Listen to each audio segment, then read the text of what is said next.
Shalom adik-adik. Sebentar kita mau mulai ibadah. Ambil sikap yang baik, kita mau berdoa sejenak. Tuhan Yesus, terima kasih Tuhan buat segala kebaikan-Mu Tuhan. Hari ini Tuhan kami mau beribadah, kami mau memuji Engkau. Tuhan berkati ibadah kami dari awal, pertengahan hingga akhirnya. Di dalam nama-Mu Tuhan kami mau siap beribadah. Haleluya. Amin. Shalom adik-adik. Shalom. Bagaimana kabarnya? Baik. Tuhan Yesus baik ya Kak Curing ya. Tuhan Yesus baik. Gimana dengan Kak Hilda? Tuhan Yesus baik Tuhan Yesus baik. di hidup kakak juga. Hari ini kita mau sama-sama menyanyikan lagu Ku Menang bersama Yesus Tuhan. Ayo adik-adik kita sama-sama bangkit berdiri ya. Gak ada yang duduk, bangkit berdiri yuk. Kita nyanyikan lagu Ku Menang bersama Yesus Tuhan. Sambil bertepuk tangan. Ku menang bersama Yesus Tuhan. Ku menang di dalam peperangan. Ku menang atas segala setan. Haleluya, haleluya. Ku menang bersama Yesus Tuhan. Ku menang di dalam peperangan. Ku menang atas segala setan. Haleluya, haleluya. Ku menang. Haleluya. Kita sama-sama angkat tangan ya. Haleluya, dia hidup. Haleluya, dia naik. Roh Kudus turun. Ku menang bersama Yesus Tuhan. Ku menang di dalam peperangan. Ku menang atas segala setan. Haleluya, haleluya. Ku menang. Haleluya, haleluya. Dia bangkit. Haleluya, dia hidup. Haleluya, dia naik. Roh Kudus turun. Haleluya, haleluya. Dia bangkit. Haleluya, dia hidup. Haleluya, dia naik. Roh Kudus turun. Roh Kudus turun. Roh Kudus turun. Masih semangat memuji Tuhan? Semangat. Mari kita bangkit berdiri.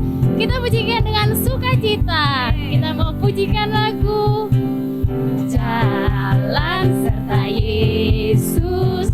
Jalan sertanya setiap hari. Jalan serta Yesus. Serta Yesus selamanya. Jalan dalam suka, jalan dalam duka. Jalan sertanya setiap hari. Jalan serta Yesus. Serta Yesus selamanya. Jalan serta Yesus. Jalan sertanya setiap hari. Jalan serta Yesus. Serta Yesus selamanya. Jalan dalam suka, jalan dalam duka. Jalan sertanya setiap hari. Jalan serta Yesus. Serta Yesus selamanya. Sekali lagi. Jalan dalam suka, jalan dalam duka. Jalan sertanya setiap hari. Jalan dalam suka, jalan dalam duka. Serta Yesus selamanya. Serta Yesus selamanya. Sekali lagi. Serta Yesus selamanya. Haleluya. Silakan adik-adik boleh duduk sejenak. Sebentar kita mau mendengarkan firman Tuhan. Kita mau ambil sikap yang baik. Kita mau pujikan lagu Kaulah Segalanya.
Tuhan, bersama-sama memuji walau melalui online Tuhan, tapi kami percaya Roh Kudus ada senantiasa menyertai kami, dan Roh Kudus juga menyertai di rumah adik-adik di mana mereka berada.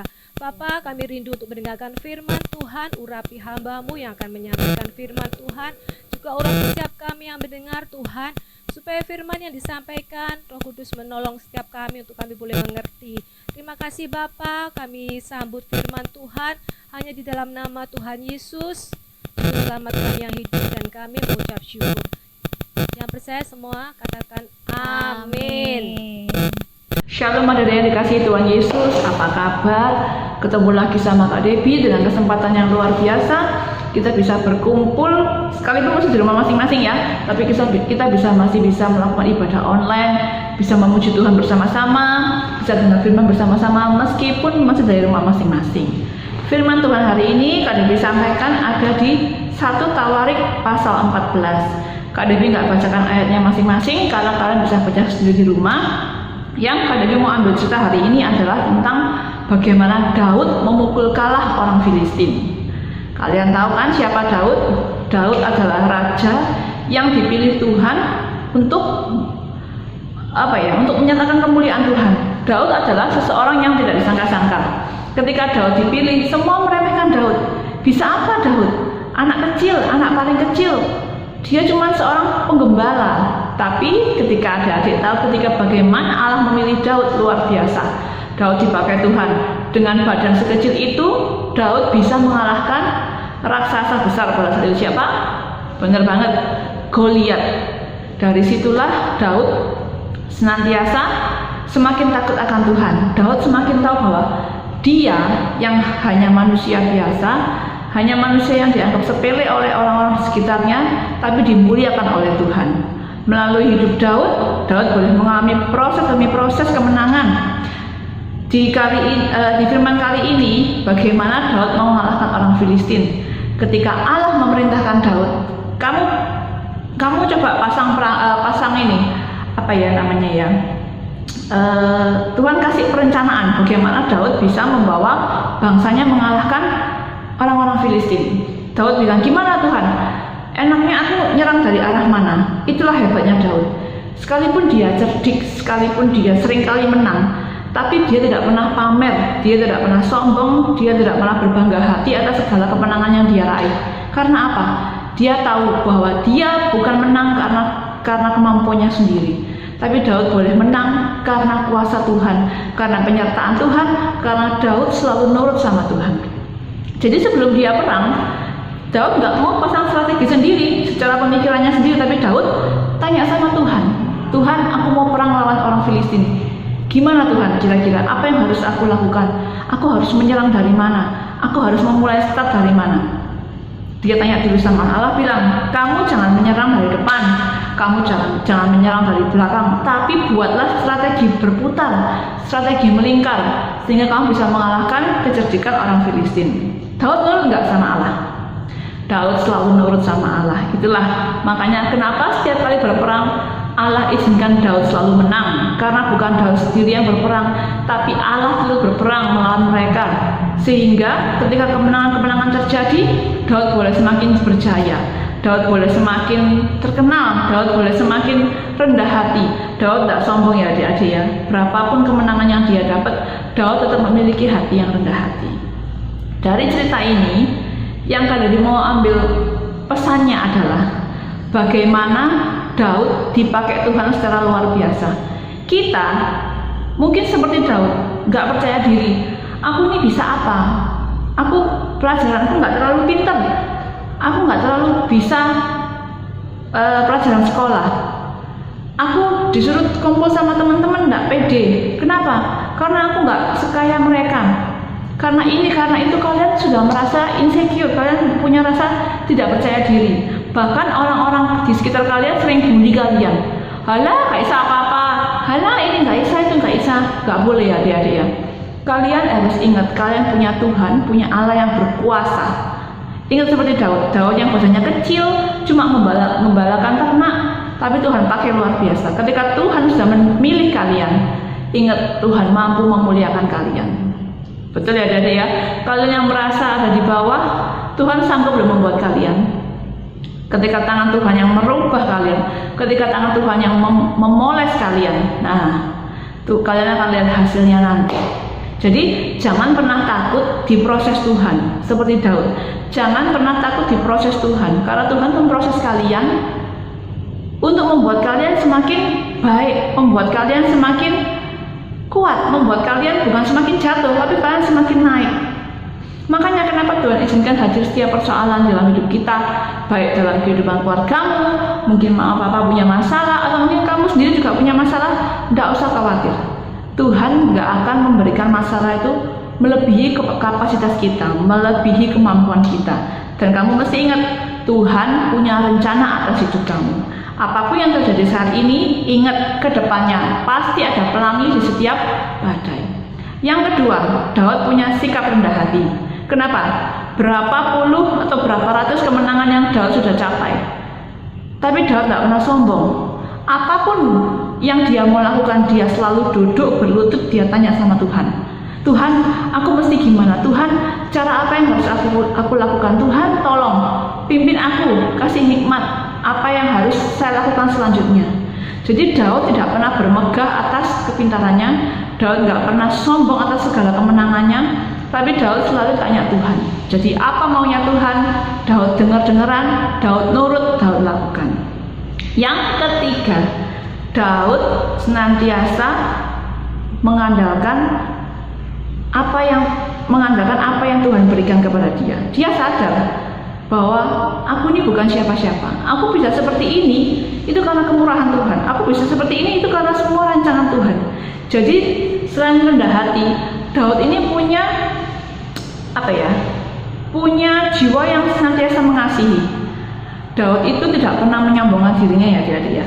Jadi Daud itu adalah seseorang yang sangat amat kalau dibilang ya, sangat amat nurut apa kata Tuhan pada masa itu. Sekalipun dia memang pernah jatuh ke dalam dosa kedagingannya ketika dia tergoda oleh istri Uria, yakni Batsheba. Tapi yang kali ini mau bahas saat ini adalah bukan di mana Daud jatuh dalam dosa, tapi yang mau kita ambil di sini adalah sikap-sikap Daud, bagaimana dia bisa berubah dari dia yang bukan siapa-siapa menjadi sesuatu yang berharga di mata Tuhan. Dan itu bukan merupakan proses yang gampang, ya adik-adik ya. Bagaimana Tuhan proses, bagaimana Tuhan menempa kamu, bagaimana Daud dikejar-kejar oleh Saul. Kalian tahu sendiri kan berapa kali Daud hampir mati dibunuh oleh Saul, mertuanya sendiri. Tapi karena Tuhan itu cinta sama Daud, karena Daud dipilih Tuhan, beribu-ribu cara Tuhan untuk menyelamatkan Daud itu pasti ada. Bahkan hingga sampai akhirnya tetap Daud yang menang. Karena apa? Karena Daud adalah umat kesayangan Allah. Kalau Daud disayang, apakah kita juga disayang sama Allah? Tentunya. Ketika kamu nurut sama Tuhan, ketika kamu setia, ketika kamu sungguh-sungguh melakukan segala perintah Tuhan, tidak ada alasan Tuhan tidak menyayangi kita. Ya adik-adik ya. Kok Tuhan sayang aku tapi kok dikasih penyakit? Tuhan sayang aku kok dikasih masalah? Tuhan kalau kasih kamu sakit, masalah, itu bukan berarti Tuhan gak sayang loh. Tuhan tuh kepingin tahu seberapa cinta kamu sama Tuhan, seberapa besar kamu mengandalkan Tuhan, seberapa kuatnya kamu bergantung sama Tuhan. Tuhan cuma mau itu. Karena setiap proses hidup kita tuh berbeda. Setiap orang punya masalah sendiri, tapi ingat jawabannya cuma satu, kamu duduk berlutut, kamu ngomong sama Tuhan. Karena secara manusia pasti seringkali kita mengecewakan, tapi kita punya Tuhan yang tidak pernah mengecewakan. Oke adik-adik, sampai di sini firman Tuhan hari ini. Sampai jumpa di lain kesempatan. Tuhan Yesus memberkati. Kita sama-sama doa. Bapa kami. Bapa kami yang di surga, dikuduskanlah namamu, datanglah kerajaanmu, jadilah kehendak-Mu di bumi seperti di surga. Berikanlah kami pada hari ini makanan kami yang secukupnya, dan ampunilah kesalahan kami, seperti kami juga mengampuni orang yang bersalah kepada kami. Dan janganlah membawa kami dalam pencobaan, tetapi lepaskanlah kami daripada yang jahat. Karena Tuhanlah yang punya kerajaan dan kuasa dan kemuliaan sampai selama-lamanya. Amin. Bapa, terima kasih. Bapa, terima kasih. Bapa di dalam surga, syukur, terima kasih.